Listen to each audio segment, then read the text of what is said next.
Hello, Earthlings.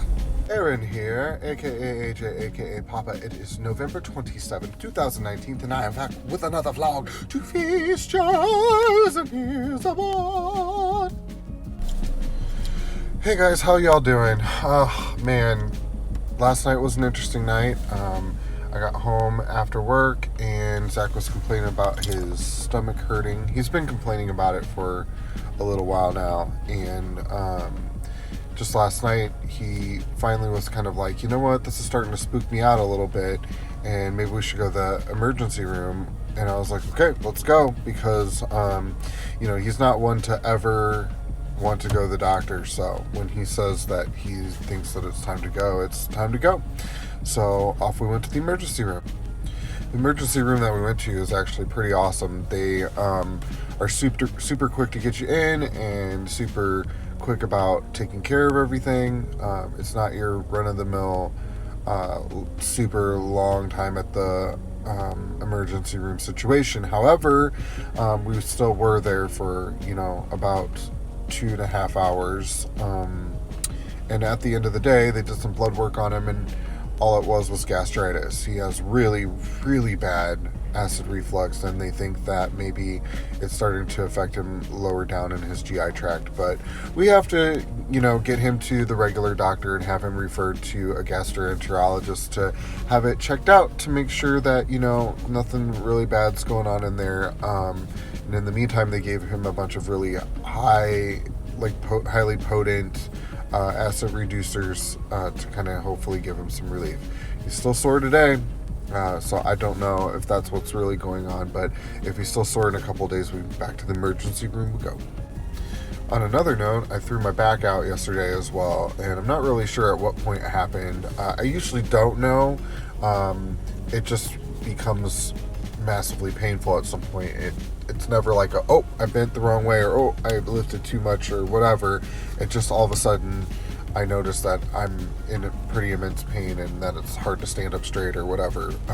And work didn't help it, but you gotta work. So after we got home from the hospital, I put some BioFreeze on it and froze it out and slept last night, and it feels okay today. I'm still really stiff, but I told Zach last night that, we have to get on some sort of like a body regimen, some sort of working out or something, because our bodies are so weak, our cores are so weak, it's not being supported, or my back's not being supported. We're carrying extra weight around the middle, which is not healthy for the organs. There's just so much, it's starting to like really overshadow things, and we're not very energetic people just by nature, but we're gonna give it a shot and see. He'll be the one that will it'll be hard to actually get up and out into the gym, but once he's there, he'll get pretty energetic, I think, about it. I don't want to do it either, but I'm more of a like, okay, this needs to be on, let's go do it. So that's what's going on there. So I have to do some baking this morning because the baking didn't happen last night. And I'm just baking some pumpkin bread and maybe a banana bread. I've got a couple of bananas that really need to get used up, so I should just bake the banana bread and some pumpkin bread and just call it a day. I'm using my grandmother on my dad's side's recipe, and it's the most phenomenally delicious pumpkin bread in the world. But I'm gonna bake that, but it takes some time because once it's all mixed up and everything, I think it takes like an hour and 20 minutes in the oven or something like that. It's pretty long cook time. I've dropped Zachary off at school, and I've stopped and got my coffee, and now I'm gonna head home and work on all of these things. The house needs to be cleaned desperately, so we're gonna get some stuff done today, and then later on it's Thanksgiving at my mom's. Alright guys, I'm home. It's time to bake some goodies. You guys ever come into your kitchen and like you need to like cook something and you just look at the kitchen and it's a mess and it makes you just not want to do it at all? Yeah, I gotta clean before I can do this, but I need to get it made and in the oven so that it has plenty of time to cook and all that stuff. So I gotta get moving, guys. made my kitchen a mess. Alright guys, I'm going to walk you through the process, that was the oven preheating, through the process of making any sort of like a spiced bread or like a fruit bread. I'm not going to give you exact measurements because you can look up recipes all over creation, but there's a very kind of like specific process as to how you do it, so I'm going to show you that process. Alright, so here is my pumpkin puree. I'm making 4 loaves of bread, so right here I have 8 cups of pumpkin puree. With this, just know that whatever fruit puree that you use, it's always better the fresher thing that you can get. With pumpkin, obviously, I'm not going to roast a pumpkin, so I get the canned stuff. But you know, like with banana bread, you mash your own bananas. With banana bread, the riper the better. With pumpkin bread, the better quality or the fresher the better. But you know, in this case, we're working with the canned, and then what you do with this is you add all of your wet ingredients to the puree. Okay, so this is after I've added the sugar. I meant to say when I said add the liquid ingredients, add the liquid ingredients and the sugar. So to this I still need to add the oil and the liquid egg replacer. I should also mention that my grandma's recipe called for 12 cups of sugar, and I put it in because I'm making this for my family, and they are wanting her basically original recipe, and that's way too much sugar for me, but I almost had a heart attack putting it in there. But I'm going to make it as close to the original recipe as possible. I'm not going to use the eggs though, because there's absolutely no point for an egg in there. It doesn't change the flavor or anything like that. So we're just going to put an egg replacer in there. We're going to keep it vegan. Alright, so take a look at this. This is after I've incorporated the oil. My grandma's recipe calls for a lot of oil. So I'm starting to put all this together here, and I'm wondering now if this recipe was actually a recipe for 2 loaves. So I'm wondering if I'm going to end up with 8 loaves after this is over with.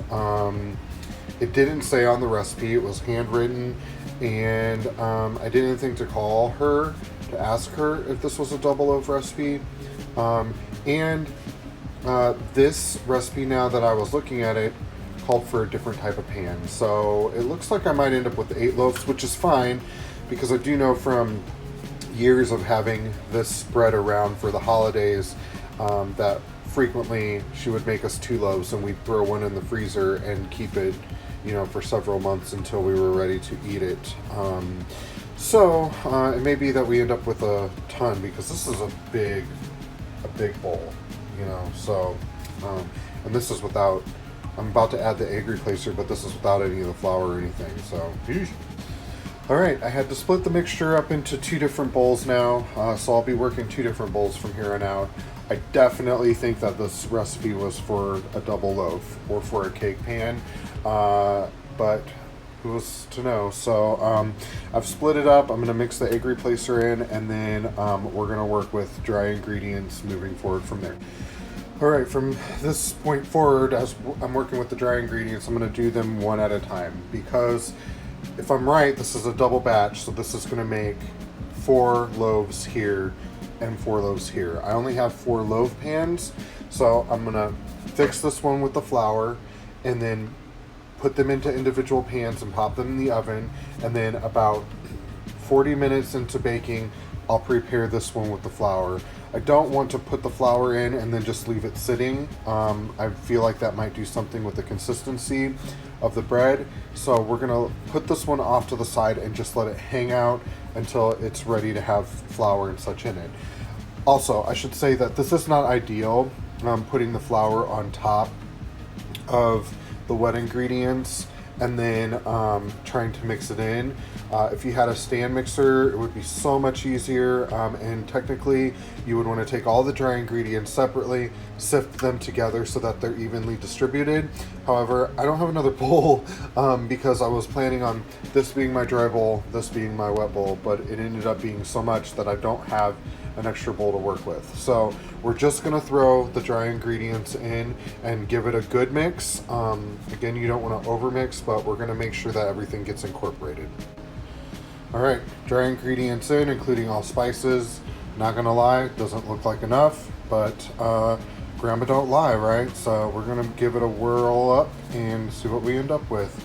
Also, guys, I should say, if you have a stand mixer, please, for the love of God, use that, because this is a nightmare trying to stir by hand. But anyway, all right, here it looks, or here's what it looks like after it's all been whirled together. You can see the little spice flecks in there. I don't know if you can see that or not, but it's actually, it looks like the wrong color. I remember my grandmother's bread being really dark brown. Maybe it'll change as it cooks. But I've tasted the batter because I can, because there's nothing in it to harm me. And it tastes the same, so we're on the right track, I think. As far as the pan goes, normally I would parchment them. I don't have the energy to, and my back is starting to really hurt now, so I just sprayed them down, and then that way they'll just pop right out of the pans to cool. All right, so here are the bread loaf pans. So yeah, that's definitely a double loaf recipe. So I'll remember that for next time. Obviously I have 4 different sized pans, so each one's gonna cook for a different amount of time. But yeah, I'll show you what it looks like when they come out. All right, so then I set the timer for 1 hour. So I'll check them at an hour and see where they're at then.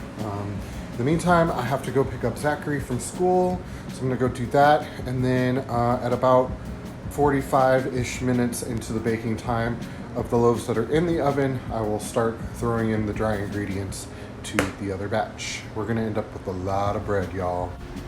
All right, so here's what the loaves look like after they are all baked. I have them up on their sides to cool off. This is what the bread looks like on the inside. I can assure you, we weren't 100% sure that this was the correct recipe for grandma's bread, but I can tell you for sure that this is not. It's good.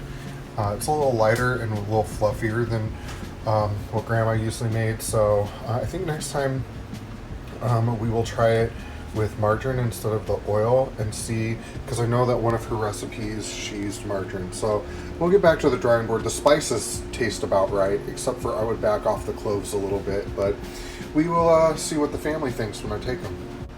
All right, and then so what I do after they've cooled off a little bit is I just wrap them in aluminum foil. And I don't know why we do it that way, but we always have.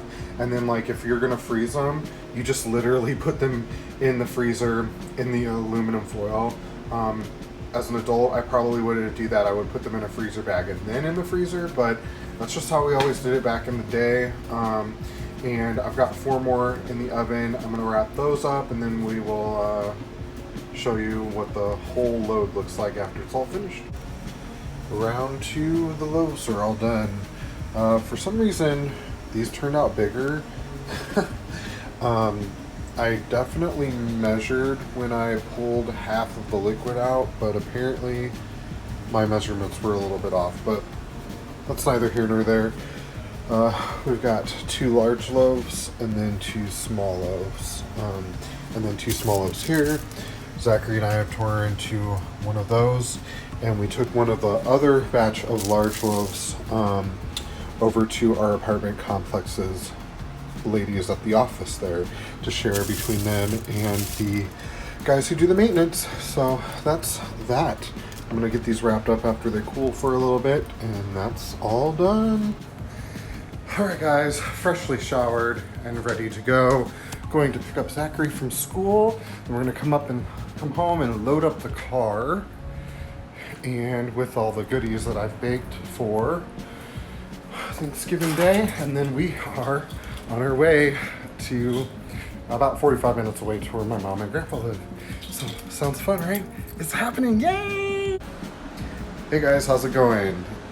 It is about 7 o'clock at night, and I have been home for a little bit from Thanksgiving at Mom and Grandpa's. I didn't take any footage there because it's always really kind of weird to try to vlog while you're around people who, you know, didn't sign up to be a vlogger. So I didn't really, I spent most of my time talking to mom and grandpa and just really enjoying the family time. And, you know, that's really the point of Thanksgiving, right? So I think I did it right.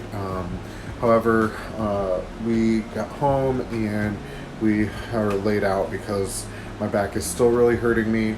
And Zach's still having some stomach issues, so we're not doing so hot right now. But tomorrow is Thanksgiving, and we will not have much going on tomorrow. I did find out that the delivery service that I work for is open until 3 o'clock, so I may hop on and attempt to do some deliveries. But other than that, Zach and I are just going to really focus on being centered around each other, and I'm not even vlogging. So I kind of decided early on that there would be 2 for sure days that I wouldn't vlog, and one of them's Thanksgiving, and the other is Christmas. Of course, I will you know, probably post on social media and stuff like that. So if you're not, if you don't have my Instagram, you should get on there. It's Instagram /JONUS33333. And so it's pretty much just the same as my YouTube. But anyway, so I won't see you guys tomorrow. I hope you have a happy Thanksgiving, and I will be thinking about you. I love you guys very much, and I hope you have a happy holiday. We will see you on Black Friday. Woo! Bye.